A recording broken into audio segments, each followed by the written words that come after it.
আমি বিশেষ করে উল্লেখ করতে চাই মাননীয় অমিত শাহজির কথা। প্রত্যেকটি সিট নিয়ে মেটিকুলাসলি প্ল্যানিং।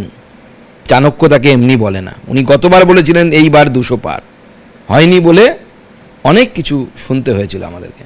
এবার 200 পার হলো তো। যারা তখন কিতকিত কী সব করেছিলেন 240-এর পর, তারা এবার কিতকিত খেলতে চলে আসবেন। আমরা খেলতে রাজি আছি। মাছ ভাতও খাও, আমাদের বাড়িতে আসবেন। আমরা রাজনৈতিক বৈরিতা শত্রুতাতে বিশ্বাস করি না।